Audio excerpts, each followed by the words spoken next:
नमस्कार, मैं हूं संतोष पाठक और आप देख रहे हैं द न्यूज लॉन्चर। आज देश के संविधान निर्माता बाबा साहब भीमराव अंबेडकर की जयंती है और तमाम राजनीतिक दल देश भर में अपने अपने हिस्सों में अपने अपने राज्यों में उनकी जयंती मना रहे हैं। इस देश के बड़े बड़े राष्ट्रीय दल भी उनकी जयंती मना रहे हैं। बाबा साहब भीमराव अंबेडकर के सम्मान करने का, उनकी विरासत को सहेजने का दावा कर रहे हैं। लेकिन इस बीच देश के प्रधानमंत्री नरेंद्र मोदी पर एक बड़ा आरोप लग गया है। देश के प्रधानमंत्री नरेंद्र मोदी फंसते हुए नजर आ रहे हैं। उन पर यह आरोप लग रहा है कि उन्होंने बाबा साहब भीमराव अंबेडकर की जयंती के दिन, संविधान निर्माता बाबा साहब भीमराव अंबेडकर की जयंती के दिन उनका बड़ा अपमान कर दिया है।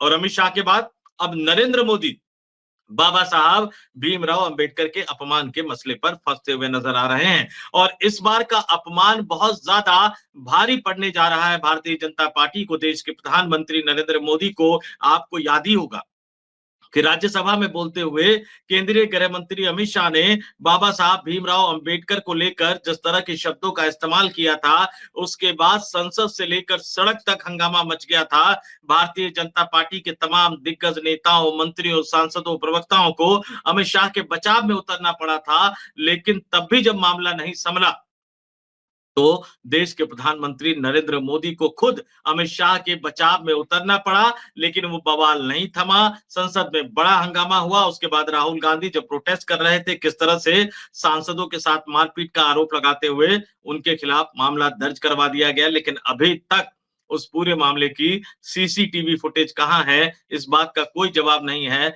तो उस समय अमित शाह को बचाने वाले, अमित शाह के बचाव में तर्क देने वाले देश के प्रधानमंत्री नरेंद्र मोदी पर ही अब बाबा साहब भीमराव अंबेडकर के अपमान का बड़ा आरोप लग गया है। और इसलिए मैं कह रहा हूं कि इस बार का यह आरोप भारतीय जनता पार्टी पर, देश के प्रधानमंत्री नरेंद्र मोदी पर बहुत ज्यादा भारी पड़ने जा रहा है। और क्या है ये पूरा मामला, एक एक करके तथ्यों के साथ मैं आपके सामने रखूंगा कि आखिर आज हुआ क्या। बाबा साहब भीमराव अंबेडकर की जयंती के अवसर पर देश भर में कार्यक्रम का आयोजन किया गया।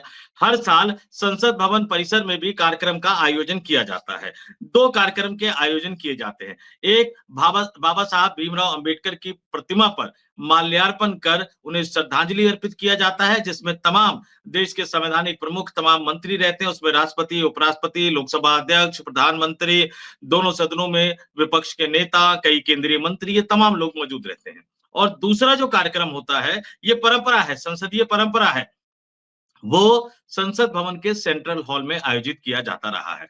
अब संसद नए भवन में लग रही है, संसद का जो सत्र है वो नए भवन में हो रहा है। तो संसद का जो पुराना भवन है उसको संविधान सदन का नाम दे दिया गया है। और संविधान सदन के सेंट्रल हॉल में, चूंकि पहले संसद भवन था, तो उसी सेंट्रल हॉल में बाबा साहब भीमराव अंबेडकर समेत तमाम महापुरुषों की प्रतिमा लगी हुई है।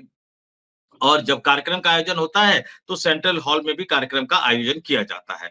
प्रधानमंत्री नरेंद्र मोदी आज एक कार्यक्रम में गए, लेकिन दूसरे कार्यक्रम में जाने की बजाय वो हरियाणा में चले गए। और इसलिए उन पर कांग्रेस पार्टी आरोप लगा रही है कि उनके लिए चुनावी राजनीति ज्यादा जरूरी है, उनके लिए बाबा साहब भीमराव अंबेडकर के सम्मान का मसला जरूरी नहीं।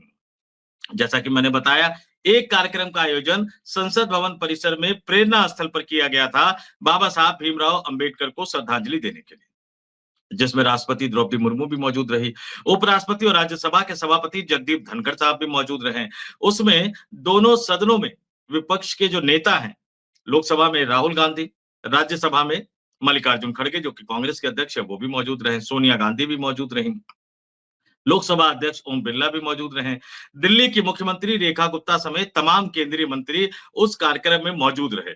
लेकिन उसके बाद जो दूसरा कार्यक्रम होना था, जो संविधान सदन के सेंट्रल हॉल में होना था, उस कार्यक्रम के लिए प्रधानमंत्री नरेंद्र मोदी ने पहले समय बदलवाया। इस तरह का आरोप उन पर लगाया जा रहा है। और समय बदलवाने के बावजूद प्रधानमंत्री नरेंद्र मोदी सेंट्रल हॉल के उस कार्यक्रम में नहीं पहुंचे। और उस कार्यक्रम में कौन-कौन पहुंचे, ये भी मैं आपको दिखाऊंगा। लेकिन उससे पहले मैं आपको दिखाता हूं कि कांग्रेस के दलित राष्ट्रीय अध्यक्ष मल्लिकार्जुन खड़गे ने खुद मोर्चा संभालते हुए आरोप लगाया देश के प्रधानमंत्री नरेंद्र मोदी पर कि उन्होंने बाबा साहब भीमराव अंबेडकर का अपमान किया। आपके स्क्रीन पर सुनवाता हूं खड़गे साहब ने क्या कहा। और खासकर 14 अप्रैल हमारे संसद में उनके मूर्ति पे पुष्पांजलि की, फिर उसके बाद में यथा प्रकार जो पहले 11 बजे डॉक्टर बाबा साहब अम्बेडकर की फोटो को सेंट्रल हॉल में पुष्पांजलि कर दी। लेकिन इस बार 9 बजे ही उन्होंने डिक्लेयर किया और 9 बजे डिक्लेयर करने के बावजूद भी हम लोग वहां रहे, लेकिन प्रधानमंत्री जी सेंट्रल हॉल में नहीं पहुंच सके। हालांकि उनके सहूलत के मुताबिक ही टाइम चेंज किया गया था। देखिए खड़गे साहब क्या आरोप लगा रहे हैं कि समय बदला गया था, यानी बाबा साहब भीमराव अंबेडकर को श्रद्धांजलि देने का समय प्रधानमंत्री नरेंद्र मोदी के पास नहीं था, तो उनकी सहूलियत के हिसाब से सेंट्रल हॉल में होने वाले कार्यक्रम को लेकर समय बदला गया था। लेकिन उसके बावजूद क्या प्रधानमंत्री नरेंद्र मोदी सेंट्रल हॉल में बाबा साहब भीमराव अंबेडकर को संसदीय परंपरा और इतिहास के मुताबिक क्या श्रद्धांजलि देते हुए नजर आए? ये बताने से पहले, इसके बारे में आगे कुछ कहने से पहले आपके स्क्रीन पर, चूंकि सिर्फ आरोप, राजनीतिक आरोप कांग्रेस लगा रही है, ठीक है, लेकिन उस राजनीतिक आरोप के पीछे की सच्चाई भी आपको बताना जरूरी है। और इसके लिए आपको संसद के सेंट्रल हॉल का वो वीडियो दिखाना बहुत जरूरी है। मैं कंट्रोल रूम से कहूंगा कि सेंट्रल हॉल का वो वीडियो आपको दिखाए, और इस वीडियो में देखिए आपको कौन कौन नजर आ रहे होंगे।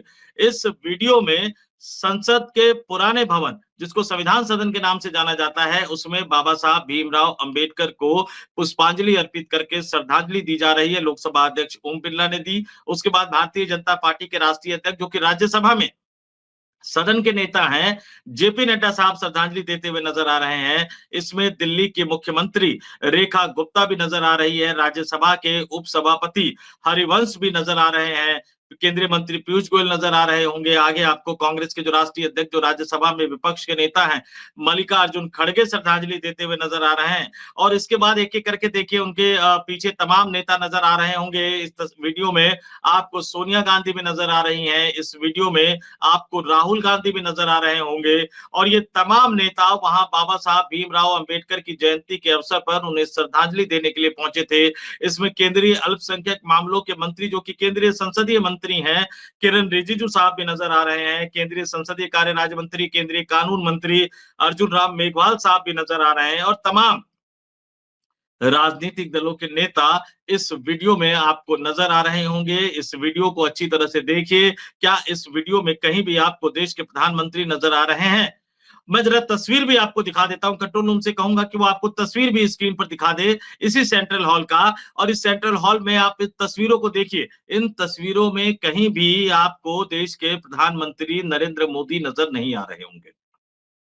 लोकसभा में विपक्ष के नेता मौजूद हैं, लोकसभा के स्पीकर मौजूद हैं, राज्यसभा में सदन के नेता मौजूद हैं, राज्यसभा में विपक्ष के नेता मौजूद है, देश की मुख्य विपक्षी पार्टी की सबसे बड़ी नेत्री सोनिया गांधी मौजूद है। लेकिन जो लोकसभा के नेता हैं, जो सरकार के नेता हैं, जो सरकार के मुखिया हैं, प्रधानमंत्री नरेंद्र मोदी, जो दलित दलित दलित, ओबीसी ओबीसी ओबीसी का राग अलापते रहते हैं, वो इस कार्यक्रम में मौजूद नहीं है। और कांग्रेस पार्टी ये आरोप लगा रही है कि बाबा साहब भीमराव अंबेडकर के सम्मान से बड़ा मसला उनके लिए हरियाणा में हो गया था, क्योंकि हरियाणा में प्रधानमंत्री नरेंद्र मोदी का कार्यक्रम था, कई परियोजनाओं का शिलान्यास, उद्घाटन किया। कांग्रेस पार्टी इसको चुनावी कार्यक्रम बता रही है, और सवाल तो उठ रहे हैं कि जब यह परंपरा थी, बाबा साहब भीमराव अंबेडकर को श्रद्धांजलि दी जानी थी, आपने ट्वीट कर दिया, आप प्रेरणा स्थल चले गए। लेकिन इतने महत्वपूर्ण भवन के सेंट्रल हॉल में अगर देश का सर्वोच्च नेता ही गायब हो, देश के प्रधानमंत्री ही मौजूद ना हो, जो लोकसभा में सदन के नेता हैं वही मौजूद ना हो, तो सवाल उठेगा। और ये सवाल यही नहीं थमेगा। कांग्रेस के राष्ट्रीय अध्यक्ष मल्लिकार्जुन खड़गे का खुद सामने आना अपने आप में ये बताता है कि कांग्रेस पार्टी अब बाबा साहब भीमराव अंबेडकर के अपमान के मसले को देशव्यापी मसला बनाने जा रही है। देश भर में इसको लेकर राजनीतिक मुहिम कोशिश छेड़ेगी कांग्रेस पार्टी, और कोशिश कांग्रेस पार्टी की ये होगी कि देश के प्रधानमंत्री नरेंद्र मोदी को ज्यादा से ज्यादा घेरा जाए। और मैंने इसीलिए कहा कि ये मसला अमित शाह से कहीं ज्यादा भारी पड़ने वाला है। वहां तो आप कह सकते थे कि बयान को काट छाट कर दिखाया गया, कई तरह की बातें, कई तरह के तर्क वहां पे रख दिए गए, लेकिन यहाँ तस्वीरें हैं, यहाँ वीडियो हैं, और वीडियो झूठ नहीं बोलता, तस्वीरें झूठ नहीं बोलती। कांग्रेस पार्टी आरोप लगा रही है, आप उसको महज राजनीतिक आरोप बताकर खारिज नहीं कर सकते, क्योंकि ये सच्चाई है कि आप प्रेरणा स्थल पहुंचे लेकिन संसद भवन के, पुराने संसद भवन के, जिसको संविधान सदन के नाम से जाना जाता है, उसके सेंट्रल हॉल में नहीं पहुंचे। और उसकी बजाय आप कहां नजर आ रहे हैं? उसकी बजाय आप हरियाणा में भाषण देते हुए नजर आ रहे हैं, तमाम चीजें कहते हुए नजर आ रहे हैं। और इसलिए इस बार दलितों के अपमान का मसला भारतीय जनता पार्टी पर बहुत ज्यादा भारी पड़ने जा रहा है। और क्यों भारी पड़ने जा रहा है दोस्तों? अक्टूबर नवंबर में बिहार में विधानसभा का चुनाव होना है, जहां 19.65% जो आबादी है वो दलित मतदाताओं की आबादी है। लगभग 20% दलित मतदाता है, जिनको लुभाने की कोशिश भारतीय जनता पार्टी लगातार कर रही है। और ऐसे में उनके लिए मुश्किलें खड़ी हो जाएगी। जीतन राम मांझी के बगावती सुर निकलकर सामने आ रहे हैं। और दलित मतदाताओं के मन में अगर ये बात बैठ जाएगी कि देश के प्रधानमंत्री ने, भारतीय जनता पार्टी के सर्वोच्च नेता ने उनके मसीहा, संविधान निर्माता बाबा साहब भीमराव अंबेडकर का अपमान किया है, तो नरेंद्र मोदी के लिए, अमित शाह के लिए, पूरी की पूरी भारतीय जनता पार्टी के लिए बिहार के दलित मतदाताओं को कन्विंस कर पाना बहुत ज्यादा मुश्किल होगा। और यह समस्या सिर्फ बिहार में नहीं, देश के कई राज्यों में, इवन हरियाणा में भी ये समस्या होगी। लेकिन देश के सबसे बड़े राज्य उत्तर प्रदेश में भी भारतीय जनता पार्टी को नुकसान उठाना पड़ सकता है, क्योंकि वहां 21-22% ठोस वोट बैंक वाली पार्टी, बहुजन समाज पार्टी के वोट बैंक को छीनते छीनते, काटते काटते भारतीय जनता पार्टी 10% के लगभग ले आई, 10% से नीचे ले आई बहुजन समाज पार्टी को। और उनका जो 10-11% जो वोट था, वो बसपा का वोट बीजेपी में ट्रांसफर हो गया, जिसकी वजह से बीजेपी लगातार उत्तर प्रदेश में चुनाव जीतती जा रही है। चाहे वो 2017 का विधानसभा चुनाव हो, 2022 का विधानसभा चुनाव हो, 2014 का उत्तर प्रदेश में लोकसभा का चुनाव हो, 2019 का लोकसभा चुनाव हो, 2024 के लोकसभा चुनाव में समाजवादी पार्टी और कांग्रेस पार्टी के गठबंधन ने खेला कर दिया था। हालांकि उसमें उत्तर प्रदेश के मुख्यमंत्री योगी आदित्यनाथ पर भी कई तरह के आरोप लगाए जाते हैं, लेकिन दलित मतदाता जो बसपा से छिटक कर भारतीय जनता पार्टी की तरफ आ गए हैं, अगर उनके मन में, यूपी के दलित मतदाताओं के मन में भी अगर ये बैठ जाएगा कि देश के प्रधानमंत्री नरेंद्र मोदी ने बाबा साहब भीमराव अंबेडकर का अपमान किया है, तो वो छिटक जाएंगे। और उनके छिटकने का सीधा सीधा मतलब होगा भारतीय जनता पार्टी का नुकसान होना। और इसलिए मैं कह रहा हूं कि उस समय चुनाव नजदीक नहीं थे, इस समय चुनाव नजदीक है, और तुरंत बड़ी अग्नि परीक्षा बिहार के विधानसभा चुनाव में होने जा रही है। और इसलिए मैं कह रहा हूं कि एक बड़ा राजनीतिक दांव कांग्रेस पार्टी ने खेल दिया है देश के प्रधानमंत्री नरेंद्र मोदी के खिलाफ, भारतीय जनता पार्टी के खिलाफ। एक दिलचस्प बात जाते जाते इसमें यह भी जोड़ना चाहूंगा कि सोशल मीडिया पर एक बड़ा अजीब सा कैंपेन चल रहा है। देश के प्रधानमंत्री नरेंद्र मोदी ने कांग्रेस पार्टी को चुनौती देते हुए कहा है कि वो मुसलमानों की हितैषी पार्टी होने का दावा करती है, तो अपना राष्ट्रीय अध्यक्ष मुसलमान क्यों नहीं बना देती है? क्यों?